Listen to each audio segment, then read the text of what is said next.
Hello good morning friends. तो आज अपने जो आगे वाला राजा है यानी जेतर सिंह की जो आगे वाला राजा है उसके बारे में चर्चा करते हैं। तो देखो जेतर सिंह के बाद में जेतर सिंह के बाद में इनके बेटे तेज सिंह शासक बनते हैं।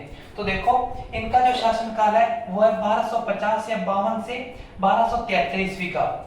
तो आगे देखो इनके पिता थे जेतर सिंह और ये भी अपने पिता की तरह शक्तिशाली शासक थे।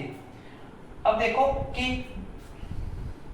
देखो जो दिल्ली में गुलाम वंश था उसी के एक शासक थे गयासुद्दीन बलबन और ये आक्रमण कर देते हैं मेवाड़ पर 1253 या 54 ईस्वी में और ये भी पराजित होते हैं किससे? तेज सिंह से। फिर आगे देखो मेवाड़ चित्रकला शैली का पहला चित्रित ग्रंथ यानी जो मेवाड़ चित्रकला शैली का पहला चित्रित ग्रंथ था वो भी तेज सिंह के शासनकाल में लिखा गया और इसका नाम है श्रावक प्रतिक्रमण सूत्र चूर्णी या सूत्र चुरसी। अब आगे देखो तेज सिंह की पत्नी थी जैतल देवी और इसने चित्तौड़ में एक मंदिर का निर्माण कराया था और वो मंदिर था श्याम पार्श्व मंदिर। और तेज सिंह की एक और भी शादी हुई थी और वो उसकी पत्नी थी रूपा देवी चचिक देवी। और ये जो रूपा देवी चचिक देवी थी ये उदय सिंह सोनगरा की बेटी थी और जालौर के सोनगरा चौहान थे। यानी जो उदय सिंह सोनगरा है ये जालौर के सोनगरा चौहान थे। जालौर के सोनगरा चौहानों का संस्थापक कौन था? तो वो कीर्तिपाल चौहान था। और ये कीर्तिपाल चौहान कहां से आया था? नाडोली नेपाली से आया था और कीर्तिपाल चौहान के पिता का नाम अल्हड़ था। अब आगे देखो तेज सिंह की उपाधियां। पहली इसकी उपाधि थी परम भट्टारक, दूसरी थी महाराज धीराज, तीसरी थी परमेश्वर, चौथी थी उमापति वल्लभ प्रोढ़ प्रताप। ये जो चौथी उपाधि है ये इसने 1260 ईस्वी में धोलका रियासत जो गुजरात में पड़ती है वहां के बघेल वंशी राजा वीर धवन को हराकर फिर ये उपाधि धारण की थी उमापति वल्लभ प्रोढ़ प्रताप। फिर आगे देखो आहड़ में 1261 ईस्वी में मेवाड़ चित्रशैली का प्रथम चित्रित ग्रंथ लिखा गया और इसका नाम है श्रावक प्रतिक्रमण सूत्र चूर्णी और ये जिसके द्वारा लिखा गया था उसका नाम है कमल चंद। श्रावक प्रतिक्रमण सूत्र चूर्णी ताड़पत्र पर लिखा गया था। अब आगे देखो कला व साहित्य उन्नति का प्रमाण जो मिलता है वो तेज सिंह के शासनकाल में मिलता है। अब आगे राजा देखो रावल समर सिंह, इनका जो शासनकाल है वो 1273 से 1301 या 1302 ईस्वी तक का। इनके पिता थे तेज सिंह, इनके दो बेटे थे यानी समर सिंह के दो बेटे थे रतन सिंह और कुंभकर्ण। रतन सिंह बड़े बेटे थे और कुंभकर्ण छोटे बेटे थे। अब देखो कुंभकर्ण तो अपने पिता की अनुमति लेकर नेपाल चले जाते हैं और नेपाल में कोयल वंश की स्थापना करते हैं। फिर आगे देखो गोपीनाथ शर्मा जो है ये समर सिंह का जो शासनकाल है वो 1302 ईस्वी तक बताते हैं। फिर देखो शक्तिशाली राजा जो समर सिंह है ये शक्तिशाली राजा थे।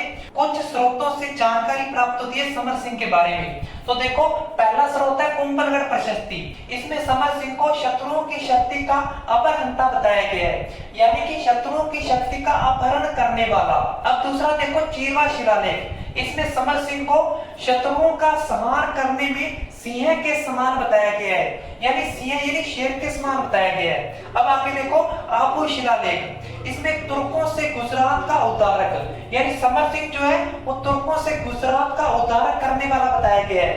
मतलब क्या हुआ इसका कि तुर्की आक्रमणकारियों से गुजरात को बचाने वाला। अब आगे जो चौथा स्रोत है वो देखो तीर्थ कलम, आचार्य चिन्ह प्रभ सूरी के द्वारा लिखा गया था। इससे पहले अपने खिलजी वंश की बात कर लेते हैं। तो देखो खिलजी वंश था दिल्ली में यानी इससे पहले अपने खिलजी वंश की बात कर लेते हैं यानी दिल्ली में खिलजी वंश था और खिलजी वंश का जो शासनकाल है वो 1290 से 1320 ईस्वी। इसमें जो पहला सुल्तान हुआ वो हुआ जलालुद्दीन फिरोज खिलजी। इसका जो शासनकाल था वो था 1290 से 1296 ईस्वी। इसके बाद में जलालुद्दीन फिरोज खिलजी का भतीजा सुल्तान बना अलाउद्दीन खिलजी।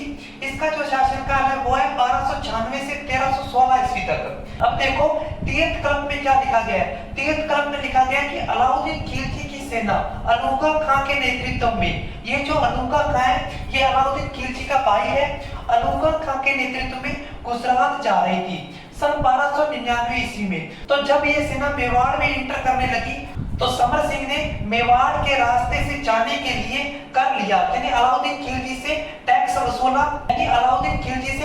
वसूला और रास्ता दे दिया। फिर ये सेना गुजरात की तरफ गई। अब देखो तीर्थ कलम तो कहता है कि अलाउद्दीन खिलजी की सेना गुजरात की तरफ गई थी और समर सिंह ने रास्ता दिया था और जो अबू शिलालेख है उसमें समर सिंह को गुजरात का उद्धारक बताया गया है, यानी तुर्की आक्रमणकारियों से गुजरात को बचाने वाला बताया गया है। तो अब देखो तीर्थ कलंब और अबू शिलालेख दोनों एक दूसरे के विपरीत है। तो समर सिंह को लगा होगा कि वो अलाउद्दीन खिलजी का मुकाबला कर सकता है, इसलिए समर सिंह को आबू के शिलालेख में गुजरात का उद्धारक बताया गया है। तो जब समर सिंह को लगा होगा कि वो अलाउद्दीन खिलजी का मुकाबला नहीं कर सकता, तो वो तीर्थ कलंब में बताया गया है कि अलाउद्दीन खिलजी की सेना को कर देकर रास्ता दिया था, यानी टैक्स देकर समर सिंह ने गुजरात जाने के लिए रास्ता दिया था। फिर आगे देखो अचलगढ़ सिरोही, यानी जो अचलगढ़ है वो सिरोही में है, इसका पुराना नाम था अचलगंज। और अचलगंज पटावली में आचार्य अमित सिंह सोरी के प्रभाव में आकर, यानी समर सिंह ने आचार्य अमित सिंह सोरी के प्रभाव में आकर मेवाड़ में जीव हिंसा पर रोक लगा दी थी। फिर आगे देखो आबू में अचलेश्वर मठ है, और इस अचलेश्वर मठ का जीर्णोद्धार करवाया था और स्वर्ण दंड दिया था समर सिंह ने। फिर इसके बाद में देखो विद्योन्नति के लिए प्रसिद्ध है, जो समर सिंह का जो शासनकाल है वो विद्योन्नति के लिए प्रसिद्ध है। विद्योन्नति का मतलब होता है विद्या की उन्नति के लिए।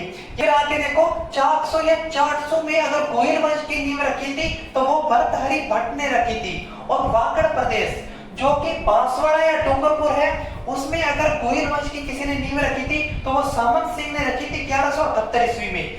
फिर आगे देखो नेपाल में गोहिल वंश की नींव रखी थी कुंभकर्ण ने, और महाराष्ट्र में गोहिल वंश की नींव रखी थी सज्जन सिंह ने।